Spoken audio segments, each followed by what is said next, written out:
Starting ಓದೆ, rehearsal ಎಲ್ಲ ಮಾಡ್ದೆ. ಬೇರೆಯವ್ರು ಇದ್ರು, ಅವ್ರು ಮಾಡೋಕ್ಕಾಗಿಲ್ಲ. ನಾನೇ ಮಾಡ್ಬಿಡುವ ಅನ್ಬಿಟ್ಟು ನಾನೇ ರಿಹರ್ಸಲ್ ಎಲ್ಲ ಮಾಡ್ದೆ, ಓದೆ. ಬತ್ತಾ ಇಲ್ಲ ಬಾಯಿಗೆ. ನಾನೇ ಬರ್ದಿರೋದು, ನಾನೇ ರಿಹರ್ಸಲ್ ಎಲ್ಲ ಮಾಡಿ ಒಬ್ನೇ ಎಲ್ಲ ಮಾಡ್ಬಿಟ್ಟು ಅದ್ ಬಾಯಿಗೆ ಬತ್ತಾ ಇಲ್ಲ. ಡೈಲಾಗ್ ಅಂತ ಫಸ್ಟ್ ಟೈಮ್ ಕ್ಯಾಮ್ರಾ ಫೇಸ್ ಮಾಡೋ ಫಸ್ಟ್ ಟೈಮ್ ಕ್ಯಾಮ್ರಾ ಫೇಸ್ ಮಾಡೋದಲ್ಲ ಆ ಟೈಮಲ್ಲಿ. ಅದು ಯಾರು ಇಲ್ಲ ಸುತ್ತನೂ. ಒಂದು ಮೇಕಪ್ ಮ್ಯಾನು, ನಮ್ಮ ಹುಡುಗರು, ನಾನು ಅಷ್ಟೇ. ಬಂದ್ಬಿಟ್ಟೆ ಇದಾಗಲ್ಲ ಬಿಡು ಅನ್ಬಿಟ್ಟು ನನಗೆ ಇಂಟ್ರೆಸ್ಟ್ ಹೋಗಿ ವಾಪಸ್ ಬಂದ್ಬಿಟ್ಟೆ. ನೋಡ್ರಿ, ಅವಾಗ ಏನಾರ ಬಂದಾದ್ಮೇಲೆ ನಾನು ಅದನ್ನ ಕೈ ಬಿಡ್ಬಿಟ್ಟಿದ್ರೆ, ಇದಾಗಲ್ಲ ಅಂತ ಸುಮ್ನೆ ಆಗ್ಬಿಟ್ಟಿದ್ರೆ ಆಯ್ತಾನೆ ಇರಲ್ಲ. ತಿರ್ಗಾ ಒಂದ್ 15-20 ದಿನ ಆದ್ಮೇಲೆ ತಿರ್ಗಾ ಸ್ಟಾರ್ಟ್ ಆಯ್ತದು. ಇಲ್ಲ, ಇನ್ನೊಂದಷ್ಟು ಚೇಂಜಸ್ ಮಾಡ್ಕೊಂಡ್ ಮತ್ತೆ ಹೋಗೋ ಶೂಟ್ ಮಾಡೋಕೆ ಅಂತ. ಅಲ್ಲೇನ್ ತಪ್ಪು ಮಾಡೋದು ಬೇಡ, ತಿರ್ಗಾ ಏನಾದ್ರು ಪ್ರಾಪರ್ ಆಗಿ ಪ್ಲಾನ್ ಮಾಡ್ಕೊಂಡು ಹೋಗಿ ಮಾಡ್ಕೊ ಬರುವ ಅಂತ. 2ನೇ ಸಲ ಹೋದಾಗ ವರ್ಕ್ ಅಂದ್ರೆ ಬಂತು. ಫುಲ್ ಪ್ರಾಕ್ಟೀಸ್ ಮಾಡ್ಕೊಂಡೆಲ್ಲ ಹೋದೆ, ಬಂತು ಚೆನ್ನಾಗಿ.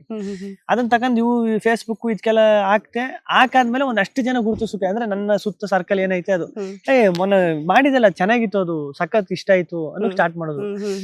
ಇದೊಂಥರ ಅಡಿಕ್ಷನ್ ತರ ಆಗ್ಬಿಡ್ತದ ನೋಡ್ರಿ. ನಿಮ್ ಯಾರೇ ಯಾವ್ದೋ ಒಂದ್ ಕೆಲಸ ಮಾಡಿರ್ತೀರ, ನಿಮ್ನ ಅದ ಅಪ್ರಿಶಿಯೇಟ್ ಮಾಡ್ಬಿಟ್ರೆ ನಿಮ್ಗೆ ಅದು ಅಡಿಕ್ಷನ್ ತರ ಆಗ್ಬಿಡ್ತದೆ. ಅಪ್ರಿಶಿಯೇಷನ್ ಸಿಕ್ಸ್ ಇನ್ನೂ ಜಾಸ್ತಿ ಜನ ನನ್ನ ಅಂದ್ರೆ ಮಾತಾಡ್ಬೇಕು, ಅದ್ ನನ್ನ ಕೆಲ್ಸನ ಹೊಗಳ್ಬೇಕು, ನಾನು ಮಾಡಿರೋ ಕೆಲ್ಸನ ಅಂತ.